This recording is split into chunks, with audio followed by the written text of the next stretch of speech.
স্বপ্ন জড়িয়ে দাও। অবুজ কুসুম কলি রঙেতে রাঙিয়ে যদি মমতার রঙে তার রাঙিয়ে নাও। হাত বাড়িয়ে দাও, দু হাত বাড়িয়ে দাও।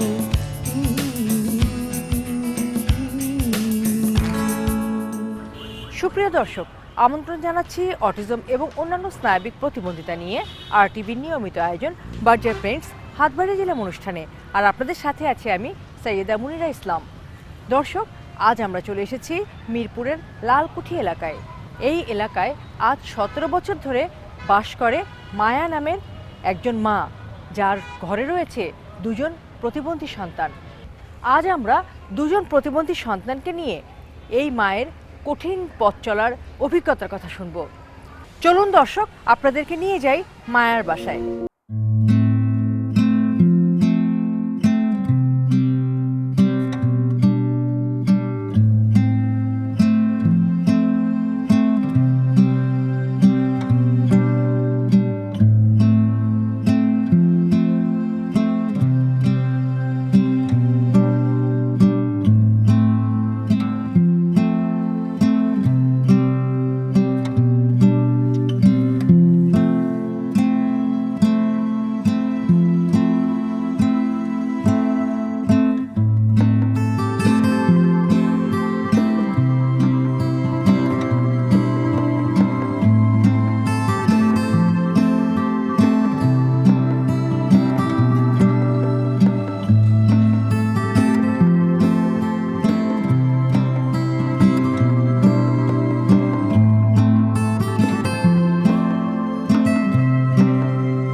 তোমার নাম কি বলেছো বাবা? ফরিদ, মোহাম্মদ ফরিদ। মোহাম্মদ ফরিদ? একটা শেখ আছে, একটা শেখ আছে। হ্যাঁ, মোহাম্মদ শেখ ফরিদ। রনি, শেখ রনি। শেখ রনি, আচ্ছা। তাহলে পুরো নামটা কি দাঁড়ালো? আমি একটু শুনি আবার। রনি, রনি খান, ফরিদ খান। তাহলে তোমাকে কি রনি বলে ডাকবো আমি? হ্যাঁ, রাখেন। তোমাকে তো খুব চমৎকার দেখাচ্ছে, তুমি একটা লাল রঙের গেঞ্জি পরেছো, অনেক সুন্দর লাগছে তোমাকে দেখতে। আমি কি পান খেতে পারবো? হ্যাঁ, অবশ্যই পান খেতে পারবা। তোমার কি পান খেতে বেশি ভালো লাগে? তুমি কি কি খাবে সেটা আগে আমাকে বলো, কোন খাবারটা বেশি পছন্দ? আপনার শাড়িটা তো অনেক সুন্দর, কে দিচ্ছে? ও তাই? এই শাড়িটা অনেক সুন্দর, থ্যাংক ইউ। ওয়েলকাম। ফরিদ কি কি খেতে পছন্দ করে আমি একটু শুনতে চাই। আমাদের মাছ, গোস, পান, চা। কে বেশি সবচেয়ে বেশি আদর করে ফরিদকে, কে, বাবা না মা? মা। মা বেশি আদর করে, তাই না? হ্যাঁ। ফরিদ কি কি করতে পারে? ভাত খেতে মনে, আমি ভাত খেতে মনে চায়। তারপর? পান খেতে মনে চায়। তারপর গান গাইতে? হ্যাঁ, গান শুনবেন? হ্যাঁ, আমি গানটা একটু অবশ্যই শুনবো ফরিদের। ফরিদ, তুমি কি সারাক্ষণ দাঁড়িয়ে থাকো? হ্যাঁ। এখানে চেন দিয়ে বাঁধা কেন তোমার হাতটা বাবা? পাগলামি করি দিকা। কে বলেছে তুমি পাগলামি করো? জি, মানুষের কামড় দেই, মানুষের চুল টানি, মানুষের দাড়ি এখনো বেশি মসজিদে দেয়া ইমান সাহেবের যে কুদা পথ নাহি বেড়ার দাড়ি টানিছি। তুমি এইরকম পাগলামি করো বলে তোমাকে এভাবে শিকল দিয়ে বেঁধে রেখেছে? কে বেঁধে রেখেছে? মা। মা বেঁধে রেখেছে, তাই না? তো কষ্ট হয় এভাবে বাঁধা থাকতে? তুই বাড়ি যেতে চাও? হ্যাঁ। যাবা আমার সাথে বাইরে? এটা শিকলটা খুলে দিলে তুমি আমার সাথে বাইরে যাবা? নিয়ে যাবো তোমাকে আমি। তো দুষ্টুমি করবে না, পাগলামি করবে না, কাউকে কামড় দেবে না। কিন্তু তুমি যদি রাস্তায় বের হয়ে কাউকে কামড় দিয়ে দাও, তারপর হলো গিয়ে খামচি দাও, তখন কি হবে? করবে না তো? না। তুমি বলেছো আমাকে তুমি অনেক কিছু করতে পারো, কি কি করতে পারো? আমি গাড়ি চালাতে পারি, তারপর তারপরে নাচতে পারি। কিন্তু আমি শুনেছি ফরিদ কিন্তু কোরআন তেলাওয়াতও করতে পারে, তুমি কি কোরআন তেলাওয়াত করতে পারো? আউযু বিল্লাহি মিনাশ শাইতানির রাজীম। বিসমিল্লাহির রহমানির রহিম। আলহামদুলিল্লাহি রাব্বিল আলামিন। আর রহমানির রহিম মালিকিল ইয়াউমিদ্দিন। ইয়াকা না'বুদু ওয়া ইয়াকা নাস্তাঈন। ইহদিনাস সিরাতাল মুস্তাকিম। সিরাতাল লাযিনা আন'আমতা আলাইহিম গায়রিল মাগদুবি আলাইহিম ওয়ালাদ-দাল্লিন আমিন। তুমি এই সূরাটার নাম জানো? এটা কোন সূরা সূরা? ফাতিহা। সূরা ফাতিহা। খুব সুন্দর করে তেলাওয়াত করেছে। তুমি কি আমাদেরকে একটা গান শোনাবে? তুমি না বললো তুমি গান পারো। হাজার দর্শক মন্নতিয়া নাচে গো সুন্দরী কামু। এটা বেড়াতে রাস্তারি দিবি। হাজার দর্শক মন্নতিয়া নাচে গো সুন্দরী কামুলা। হাজার তিনি পুরুষ রহিমিয়া। রুবানে নাচে কমন্টুলায়া। রুবানে নাচে কমন্টুলায়া। যা দর্শক মন্নতিয়া নাচে গো সুন্দরী কামলা। ওই বাপুরাম সাপুরে কোথায় যাস বাপুরে? আয় বাবা দেখে যা, একটু পরে খেলে যা। ওই বাপুরাম সাপুরে কোথায় যাস বাপুরে? আয় বাবা দেখে যা, একটু পরে খেলে যা। কিন্তু তোমাকে এভাবে দেখতে তো আমার ভালো লাগছে না। এই যে শিকলে বাঁধা হয়ে আছো, ভালো লাগছে না তো।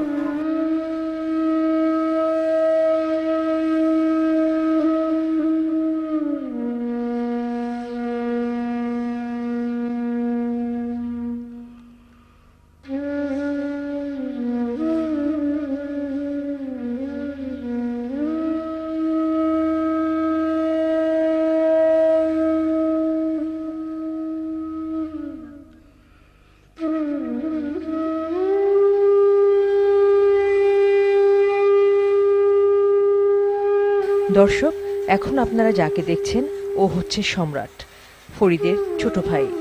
সম্রাট সেরেব্রাল পলসি বৈশিষ্ট্যসম্পন্ন কিশোর। সম্রাটের বেশিরভাগ সময় কাটে বিছানায় শুয়ে আর কখনো কখনো চেয়ারে বসে। মায়ের সাহায্য ছাড়া সম্রাট চলতে পারে না। সম্রাটের দৈনন্দিন প্রত্যেকটি কাজ সম্পন্ন করার জন্য কারো না কারো উপর তাকে নির্ভর করতে হয়, কারো না কারো সহযোগিতার প্রয়োজন হয়। দর্শক, সম্রাট কথা বলতে পারে না, আর তাই সম্রাটের সাথে আমাদের পক্ষে কথা বলা সম্ভব হয়ে ওঠেনি।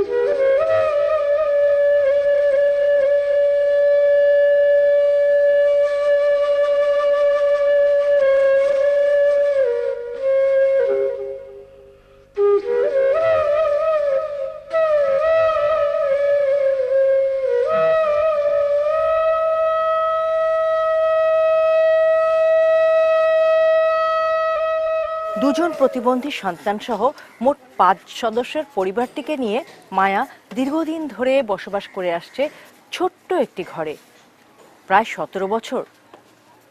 দর্শক, মায়া কিভাবে তার এই দুজন প্রতিবন্ধী সন্তানকে নিয়ে তার এই কঠিন পথ চলা শুরু করেছিল, আমরা এখন জানবো মায়ের কাছ থেকে। আমার ছেলে ছোট কালের থেকে এই সমস্যা, একবার যখন হয়েছে তখন থেকে এই সমস্যা।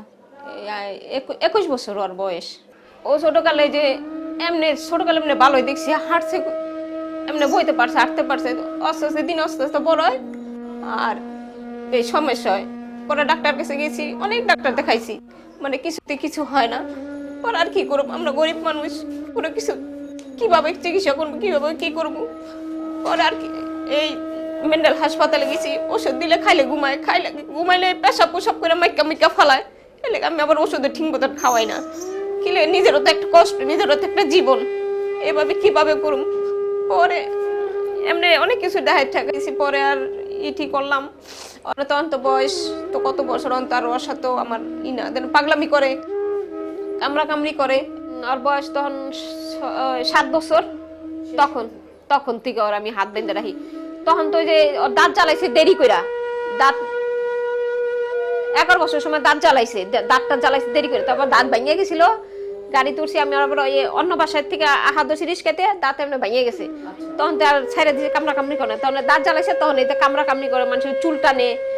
আমার মা আমারও ছাড়ে না, আমারও চুল টাইন না, পেঁচায় টাইনে সিরা ফালায়, বুঝছেন। আবার এই যে কামড় দিছে, এই যে কামড় দিছে, এই যে কামড় দিছে, পুরো শরীরে আমার কামড় দাগ। মাঝে মাঝে ইংলিশন দেই, ওই ব্যথার ইংলিশন দেই। তারপরে ওই যে ছালে এরকম সমস্যা, হঠাৎ মাঝে মাঝে তুই এক সময় একটু ঘুরতে দেখি এক মা, ও তো মানুষ, এমনি জিদ উঠবো, এমনি থাকে থাকে এমন জিদ উঠবো, ওই যে আপনার চুলটাই না ধরবো, কারণ ছাড়াই জিদ উঠতে আছে মগা, খাইতেছে নাই ভালো, ওর জিদ উঠতে গেছে গা। এই যে বাড়িলির এই যে এগুলো ভাঙ্গা ছুড়ে এক অবস্থা করে, বাড়িলি কত কিছু কয়, বকাবকি করে, কত কিছু কয়, কি করবো, করার কিছু নাই। থাকে তো মানে নিজের বাড়ি ঘর নাই, যে নিজের বাড়ি ঘর থাকে বাড়ি ঘর যেতাম, নিজের বাড়ি ঘর তো নাই। এ বাসায় 17 বছর ধরে থাকি, 15 বছরের থেকে এরকম। মানে আগে অল্প ছিল, তখন ছোট ছিল, এমন একটা ঘটনা তো বড় ছোট সাথে আমি তো পারি না। আর বাবা থাকে না বাসায়, বাবার জায়গায় কাজে, আমারই তো সামলার লাগে। আমি বইলা যাই যে আমি যে বাজার যাই, কোথাও যাই, আমি বলি যে তুমি এখানে পেশাব করো, আমি এত পরিষ্কার করবো। যদি কেউ ছাইরা দেয় কোনো সমস্যা, পরে মানুষেরা মারে, মানুষের একটা খারাপ না, আমার লিগা অন্যজনের ইয়ে বকির লিগা। পরে আমি ওই যে পেশাব করে আমি পরিষ্কার করি, ওদের দেখা লাগে। এই যে আমার বাপে মরে গেছে, যাইতে পারি না, আমার মা মরে গেছে, আমি যাইতে পারি না, কোথাও আমি যাইতে পারি না ওগুলো লিগা। এত আত্মীয় স্বজন বিয়ে, আমি কোথাও যাইতে পারি না ওগুলো দুজনের লিগা। সারাক্ষণ আমার কাছে থাকতো আমার 3 ছেলে, বড় ছেলে যে গাড়ি চালায়, তারপরে ফরিদ, তারপরে সম্রাট। এমনি প্রতিবেশী এমনি অনেক কিছু কইছে, আমার শাশুড়ি, আমার বাবা মা, এই কি বলেছে, এটি থুয়া ফালায়, থুয়া আয়া পর মুখ কর, সে মুখ কর, তামকে এটি ফালা, আমি কই যাবো। ওই যে ওদিকে একটা মার এরকম প্রতিবন্ধী হয়েছে, 5 মাস না 6 মাস বয়স, এরকম প্রতিবন্ধী দেখে বাপে ফালাই থুয়ে গেছে গা। তাহলে আমার স্বামী আল্লাহর রহমতে অনেক ভালোই আছে। আমার স্বামী আরো আমরা করে আদর করে আরো বেশি, তুই 2টা পোলাপান এরকম করতেছস, আল্লাহ তোরে দেখবো। হাত বাড়িয়ে দাও, হাত বাড়িয়ে দাও। আমরা জানি সংসারে প্রতিবন্ধী সন্তান থাকলে তার জন্য আলাদা খরচের প্রয়োজন হয়। মায়ের সংসারে কিন্তু 2 জন সন্তান প্রতিবন্ধিতায় আক্রান্ত, তার উপর তার স্বামীও গুরুতর অসুস্থ, ক্যান্সারের রোগী, হাসপাতালে ভর্তি। এই বাড়তি খরচগুলো কিভাবে মেটায় মায়া, কিভাবে চলে মায়ের সংসার? ওদের বাবা আগে গাড়ি চালাইছে, অন তো অসুস্থ, এই যে এদিক দিয়ে ক্যান্সার এসেছে গাড়ির এই দিক দিয়ে, তখন এই যে হাসপাতাল ভর্তি করেছি সরদি, এই যে 5 তারিখে 6 মাস হয়েছে, সমস্যা হয়েছে। ফার্স্টে টিবির ওষুধ খাইছে, বলছে টিবি হয়েছে, যে টিবি বলছে টিবি হয় নাই। ওই সময় ওই যে ভাই বোনের ফোন দিছি, তখন তো সব বন্ধ ছিল, ভাই বোনের ফোন দিছি, কেউ পারলে দিছে, না পারলে না দিছে, তো ওইভাবেই চলছি। আর কি করুন, আমার বলো ছেলে গাড়ি চালায়, 23 বছর বয়সের, পর ইনকামে আমাদের সংসার চলে, কোনো রকম ডাল ভাত খায়া চলি। এই যে ঘর ভাড়া দেই, মানে ও ছোট মানুষ, ও তো মনে ই করে না, মানে ওই হিসাব, ওর হিসাবে ওখানে ও লেখাপড়ার ই দিয়ে এই ছেলেরা দিয়ে কাজ করাই, এই ছেলেরা দিয়ে কাজ করাই, তোরে কি করুম, বাধ্য হয়ে কাজ করাইতে হইতেছে, বুঝছেন। মানে ওর টাকা দিয়ে আমাদের সংসার চলে, ডাক্তার খরচ লাগে, ক্লান্ত লাগে। আমি তো আর বড় লোক না যে আমি একটা কাজের মানুষ রাখবো, একটা কিছু রাখবো, সেটা তো আমার নাই। আমার 2টা ছেলে দেখতে দেখতে আমি ক্লান্ত হয়েছি, অসুস্থ হয়ে গেছি গা। পরে ডাক্তার কাছে গেছি, ডাক্তার সারা বললো তুমি রক্ত টেস্ট করো, পেশাব টেস্ট করো, পুরো বডি তোমার টেস্ট করতে হইব। পরে আমি তো, আমার তো এরকম অর্থ সম্পত্তি নাই, টাকা পয়সা নাই, এটি পিছিয়ে যা টাকা পয়সা আছে ওকে পিছিয়ে শেষ, আমার আর কিছু নাই। কে দেখবো, আল্লাহ জানা কে দেখবো। প্রতিবন্ধী জনগোষ্ঠীর কল্যাণে সরকারের রয়েছে নানা উদ্যোগ। মায়ার এই 2টি প্রতিবন্ধী সন্তান সরকারি বেসরকারি উদ্যোগের কতটুকু পেয়েছে? আমার ছেলের জন্য প্রতিবন্ধী অফিসে, কমিশনের অফিসে গেছিলাম, ওখানে আমি 2-3 বছর ঘুরছি, এই সব কাগজপত্র যেখানে যা লাগে আমি সব দিছি। মানে 2-3 বছর করে, আজকে না কালকে, কালকে না পরশু, খারে এইভাবে ঘুরায়। পরে আবার আরেকজনের কাছে দিছি, আরেকটা ম্যাডামের কাছে দিছিলাম, সেও আমার কাছে কটা টাকা নিছিল, নিচে নিয়ে পরে হ্যাঁ আমার 1 বছর ঘুরাইছে করোনার সময়। পরে সেও আমার কার্ড বানাই দেয় নাই, তার তো হয় নেই কার্ড, এইভাবেই আসি। একজনের আছে, ছোট জনের আছে, বড় জনের নাই, একসাথে দুনো বাড়িয়ে দিছিলাম। ছোট ছেলের জন্য পাইছি, ছোট ছেলেরে দেয় 720 টাকা আমরা পাই, 3 মাস পরে দেয়, 6 মাস পরে দেয়, ভাতা তো কম দেয়, এভাবে তো একটা সংসার, একটা মানুষের খরচ তো 720 টাকা মাসে কি হয় না। দুইটা ছেলে আমার অসুস্থ, আমার স্বামী অসুস্থ, আমিও অসুস্থ। দুইটা ছেলে পালতে পালতে আমি নিজেই ক্লান্ত, অসুস্থ হয়ে গেছি। যদি আপনারা যদি সাহায্য যদি না করেন তাহলে আমরা কিভাবে বাঁচবো? আপা, আমার দুইটা ছেলে প্রতিবন্ধী, আমাদের ছেলে দুইটা পালতে আমার অনেক কষ্ট হয়। তো দেখতেই তো আছেন ওরা কি অসহায় আছে ওরা। আর ওকে পালতে পালতে আমি নিজেও অসুস্থ হয়ে গেছি। আমাদের সরকার যদি আর কিছু প্রতিবন্ধী ভাতা বাড়ায় দেয় তাহলে এটা আমাদের জন্য ভালো। ওটি ওকে কিছুই হয় না, ওকে ডাক্তারের চিকিৎসা লাগে, ওকে একটা কিছু ভালো মন্দ খাবার লাগে। আমার তো কিছুই নাই, আমার নাই বাড়িঘর নাই কিছুই। আমার পারতলে কোনো মাটি নাই, খারার কোনো নাই, মাটি নাই। আমার জীবনটাই আমার মিথ্যা। এটা কি জীবন আমার ওই জীবন কোনো কিছুই কোনো নাই। দুইটা ছেলে পালতে পালতে আমার জীবনটাই শেষ। না পারি কোথাও যাইতে, না পারি কিছু করতে। পরিবারে একটি সন্তান প্রতিবন্ধী হলে পরবর্তী সন্তানটি নেবেন কি নেবেন না এই পরামর্শ নেওয়ার জন্য অধিকাংশ বাবা মাই চিকিৎসকের শরণাপন্ন হন। আমাদের এক্ষেত্রে মায়া চিকিৎসকের শরণাপন্ন হয়েছিলেন কি পরামর্শ নেওয়ার জন্য? পরে সন্তানটা আমার এমনি হয়ে গেছে, বুঝছেন, শরীর খারাপ পরে আগে হয়ে গেছে। পরে আমি ওই ডাক্তার কাছে গেছিলাম। পরে ডাক্তার, আমার ময়মুরবি আছে, আমার শ্বশুর আছে, বাপ মা সবাই ছিল। তখন সারা বলছে এটা এরকম হয়েছে, তোমার কি সবাইকে আল্লাহ এরকম দিবে না, ওটা ভালো দিতে পারে। তাহলে আমি কি থাক, একজন উসিলা তো একজনের ভালো হয়, তো হতে পারে এটা উসিলা, ওটাও ভালো হতে পারে। তেলে রাখছি, তো ওইটার থেকে এটা আরো বেশি সমস্যা। আমরা ছোটকালে ওই দেখলাম কি মানুষে, আমার শাশুড়ি বলছে কি হাঁটতে পারতো না, ছোটবেলা হাঁটতে পারতো না। তাহলে আমার শাশুড়ি, তখন আমার শাশুড়ি ছিল, তারা বলছে মাম্মা দেখেন তো ও হাঁটা পারে না। আগেরকার মানুষ না, মানুষের মাথা বার হয়ে থাকে, হাঁটবো দেরি করে। পরে নিয়ে গেলাম শিশু হাসপাতাল। পরে হেরা বলছে কি তুমি ব্যায়াম করাও, 2 ঘন্টা পর পর ব্যায়াম করাও। তে ব্যায়াম করাই, একলা সংসার বুঝেন না, একলা সংসার। ওই একজন পাগলে একজন পাগল, তখন শ্বশুর শাশুড়ি ছিল, তখন অনেক ছিল। তাও আমি করেছি, কাছের ফাঁকে ফাঁকে তাও ব্যায়াম করাইছি, কিছুই হয় না। ওখানে আর করিই না, নিজেরও তো একটা জান, বুঝছেন না, এলাকা আর কিছুই করি না। বিছনায় শুয়ে থাকে, চেয়ার বসাই, বিছনায় শোয়াই দিই। সব আমার করতে, ছোট পোলা মানের মতন সবই আমার করতে হয়। এমনি পেশাব করলে বলে যে পেশাব করলে 2 এক সময় কয়, 2 এক সময় কয় না। ফরিদ এবং সম্রাট এই দুজন প্রতিবন্ধী সন্তানকে নিয়ে মায়া তাদের ভবিষ্যৎ নিয়ে কি ভাবেন? মেজো ছেলের বয়স 21 বছর, ছোটটার ছেলে 18 বছর। তখন তো আমার একটা অগত একটা ভবিষ্যৎ, আমরা আস্তে আস্তে বয়স হয়ে যাইতেছি গা, অগত একটা ভবিষ্যতের দরকার আছে না? তা আমি কিভাবে কি করবো আমি নিজেও চিন্তা করে পারতাছি না। আর রাইতে যদি শুয়ে থাকি তাহলে ওই চিন্তাগুলো মাথায় আসে যে কি করবো, কোথায় রাখবো, আল্লাহ ছাড়া কেউ জানে না। রাত্রের বেলাও ঘুম আসে না অগত টেনশনে, আবার সারাক্ষণ তো এই টেনশনে আসিই। প্রতিবন্ধী সন্তানকে নিয়ে পথ চলা মোটেই সহজ নয়। মায়ের পরিবারে রয়েছে 2 জন সন্তান যারা প্রতিবন্ধিতায় আক্রান্ত। এরকম একটি পরিবারের এগিয়ে যাওয়ার জন্য অনেক সহযোগিতার প্রয়োজন হয় আত্মীয় স্বজন এবং পাড়া প্রতিবেশীর।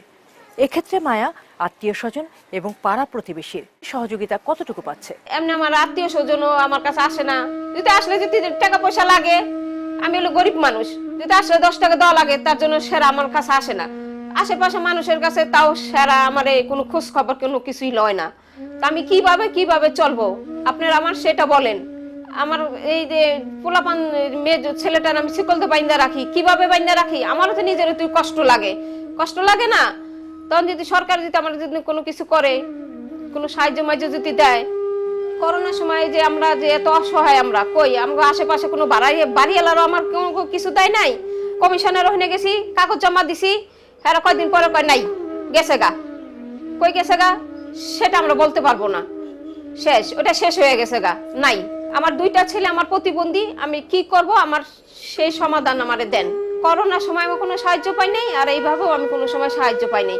আমার এই যে আশেপাশে কোনো বাড়িওয়ালার আছে কোনো সময় আমার এই যে ঈদ যাইতে যায়, আমি এই বাসাতে 17 বছর থাকি, আমার নিজের বাড়ি এলেও আমার 10টা টাকা দেয় নাই। আমার নিজের বাড়ি এলি আমার এই যে করোনার সময় ঘর ভাড়াটা আমার ছাড়ে নাই। আমার ছেলেটা অনেক অত্যাচার করে, হ্যাঁ ওই যে জানলা পিটাই ভাঙে, তা মাঝে মাঝে কথা শোনায়, তো কি করুম? তাও হেরা ভালো, 17 বছর আমি এই বাসায় থাকি। মাঝে মাঝে একটু বকাবকি করে আমারে, ছেলে বাইন্দা রাখো, ওইভাবে রাখো, তুমি কেমন মা, বাইন্দা রাখতে পারো না? পরে আমি আবার কই কি করুম, পাগল মানুষ বাইন্দা থুই কি করুম? আমি একখানে যাই বাইন্দা তো থুই, তাও করার কিছু নাই। বকলে বক, ওটা তো আমার নিজে বাইন্দা নিতে হইব, কেন আমার কিছু নাই।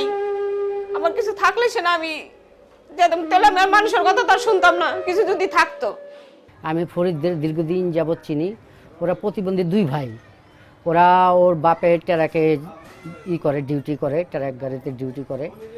এখানে ছোটোবেলা থেকে ওরা চিনি। আমার বাসা এখানেই, আমার পার্শ্ববর্তী বাসায় ওরা ভাড়া থাকে প্রায় অনেক দিন যাবৎ।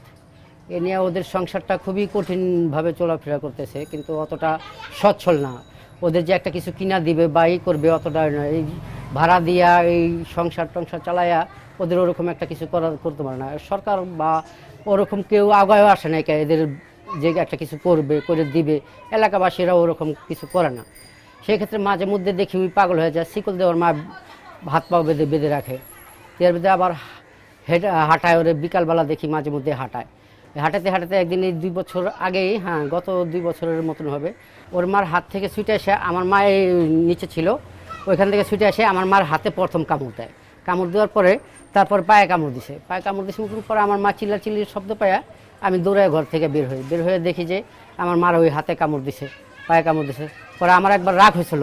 এখন দেখি আমার তুই সবসময় মাঝে মধ্যে মামা মামা করে ডাক দেয়। এখন ওইগুলো প্রতিবন্ধী, কী বলবো। এখন ওদের দিকে তাকায়া, ওদের আমি অনেক দিন ছোটোকাল থেকেই চিনি। সোজা কথা, ওরা এখানে যে জন্ম নিছে আমি দেখছি, ওর ছোটো একটা আর ভাই, ওইও প্রতিবন্ধী। এখন ওদের মনে করেন যে আমরা যদি দেখে না রাখি, কে দেখে রাখবে। এখন এই অবস্থায় মনে করেন যে ওদের আমরা এই কিছু মানুষজন আমরা হেল্প করতে চাইছিলাম, কিন্তু কেউ আগায় আসে না। কেউ যে আগায় আসবে, আমি একা কী করবো। তো ওদের আমি কয়েকবার বলছি যে আপনারা এক কাজ করেন, কমিশনারের কাছে যান। কমিশনারের কাছে গেলে হয়তো বা কোনো একটা ব্যবস্থা করে দেবে, কারণ প্রতিবন্ধীদের জন্য সরকার একটু ভালো ব্যবস্থা করতেছে, আমি যতটুকু জানি। প্রতিবন্ধী 2 সন্তানকে নিয়ে পথ চলতে গিয়ে মায়াকে কি চ্যালেঞ্জ মোকাবেলা করতে হয়েছে? এক লগের আমার বাইর ছেলে একটা আছে, এক বয়সী, তে কি সুন্দর লেখাপড়া করছে, লেখাপড়া করে চাকরি করে, এক বয়সেরই লেখাপড়া করে চাকরি করতে দেখে তো আমারও কষ্ট লাগে। কি আমার ছেলে তো এরকম বড় থাকলে লেখাপড়া শিখতো, কাম কাজ করতো, আমার তো মানুষের কাছে হাত বাড়ান লাগতো না। আমি উল্টা মানুষের দিতাম। মানুষে কথা বলে, কত খারাপ ভাবে কথা বলে, খারাপ ভাবে নেয়, মানুষে খারাপ ভাবে নেয় যে তুমি কি করছো, কোন আনে কি করছো, এই লেগে তোমার পোলাপনে এই অবস্থা হচ্ছে। মানুষ আজকে মানুষের কত ধরনের কথা কয়, তখন মনে অনেক কষ্ট লাগে। কিরে আমি এরকম কি করছি, আমার জীবনটা এরকম হলো, আমার 2টা পোলাপনে এরকম এই অবস্থা হলো কেন। অনেক কষ্ট, ভিতরটা বুকটা ফাইটটা হয় কষ্ট, বুঝছেন। না পারি কেউ কাছে কইতে, না পারি কিছু কইতে, নিজের কষ্ট নিজের কাছেই রাখি, করার কিছু নাই। মায়ার 2 জন সন্তান প্রতিবন্ধী, স্বামী দুরারোগ্য ক্যান্সারে আক্রান্ত, সংসারে অভাব অনটন নিত্যসঙ্গী, চোখের পানিতে কাটে তার জীবন। এরপরেও মুখে হাসি লেগে থাকে তার। কিভাবে? তখন বলি ফরিদ তুমি একটু গান শিখাও, একটু নাচো, তখন একটু আনন্দ ফুর্তিতে থাকি, তখন আমার মনটা শান্তি লাগে, ভালো লাগে। আমি এমনি আনন্দে থাকি। ওই যে হাসিয়া কথা কই না, মানে আমি অসুস্থ হয়ে অকলগে যদি আমি এরকম করি, আমি যদি না হাসিয়া নাই করি, তাহলে তো আমি তো বেশি অসুস্থ, যেমন তখন ওকে কি টানবো। মানে আমার একটা কেউ যদি বকাও দেয়, তাহলে আমি ওকে হাসিয়া দেই, কিলে আমার জিনিসটা আমি ফুর্তিতে থাকি। মানে আমার জীবন কষ্টটা আমি কেউ বুঝতে দেই না, বুঝছেন। ওই যে আপনার কোনো হাইসা কথা, আমার জীবন আমার কষ্ট আমার ভিতরেই থাক, বাইরে প্রকাশ করার দরকার নেই। এলাকা কেউ বলে আমি হাইসা দেই, ভালো কথাগুলো হাইসা দেই, খারাপ কথাগুলো আমি হাইসা দেই। দর্শক, আমাদের এবং আমাদের চারপাশে যারা আছে তাদের অসহযোগিতা, অসচেতনতা এবং অবহেলার কারণে একটি পরিবারকে যে কতটা অসহনীয় জীবন যাপন করতে হয় তার একটি বড় উদাহরণ হলো মায়া এবং তার পরিবার। মায়ার পরিবারের এই যে 2টি প্রতিবন্ধী সন্তান রয়েছে, মায়ার এই 2টি প্রতিবন্ধী সন্তানকে আজ হয়তো এতটা কঠিন অবস্থায় পড়তে হতো না, এতটা অসুস্থ হয়ে পড়তে হতো না। আমরা যদি সঠিক সময়ে মায়ার পাশে এসে দাঁড়াতে পারতাম, তবে মায়ার জীবনটা হয়তো অন্যরকম হতো, আরও ভালো হতো। এই পরিবারটি আলোর মুখ দেখত। দর্শক, দেখা হবে আগামী পর্বে। সেই পর্যন্ত সবাই ভালো থাকুন, সুস্থ থাকুন, এই কামনা রেখে আজকের মতো এখানেই শেষ করছি। অটিজম এবং অন্যান্য স্নায়বিক প্রতিবন্ধিতা নিয়ে RTVর নিয়মিত আয়োজন বার্জার পেন্টস হাত বাড়িয়ে দিলাম অনুষ্ঠান।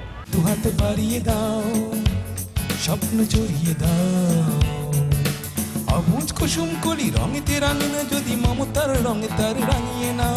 হাত বাড়িয়ে দাও, 2 হাত বাড়িয়ে দাও।